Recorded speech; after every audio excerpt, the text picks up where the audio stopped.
అన్ని కాంపిటేటివ్ ఎగ్జామ్స్కి ఉపయోగపడే ఈ క్వశ్చన్ని మనం ఈజీగా సాల్వ్ చేయొచ్చు. Which among 3 power 1/3, 4 power 1/4, 6 power 1/6 and 12 power 1/2 is the largest. ఇది చూడండి, మనం ఫస్ట్ మనం ఏం చేయాలంటే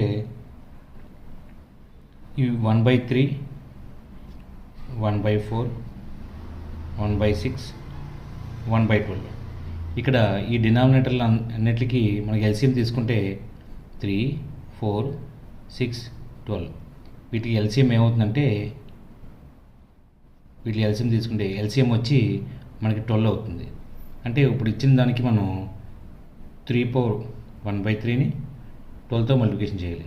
అదేవిధంగా 4 పవర్ 1/4ని 12తో మల్టిప్లికేషన్, 6 పవర్ 1/6ని 12తో మల్టిప్లికేషన్, మళ్ళీ ఫైనల్గా 12 పవర్ 1/12ని 12తో మల్టిప్లికేషన్ చేయాలి. అలా చేయడం వల్ల మనకి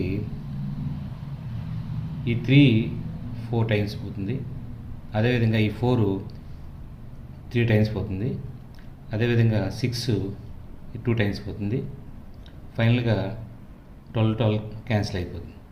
ఫైనల్గా మనకి 3 పవర్ 4, 4 క్యూబ్, 6 స్క్వేర్ 12 వస్తుంది. 3 పవర్ 4 అంటే 81, 4 క్యూబ్ అంటే 64, అదేవిధంగా 6 స్క్వేర్ అంటే 36, ఫైనల్గా ఇది 12. వీటిలో మనకి పెద్దది ఏది?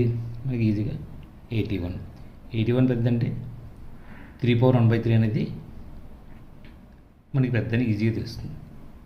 విచ్ ఈజ్ ద లార్జెస్ట్ అనేది కాబట్టి 3 పవర్ 1/3 అనేది లార్జెస్ట్ అవుతుంది.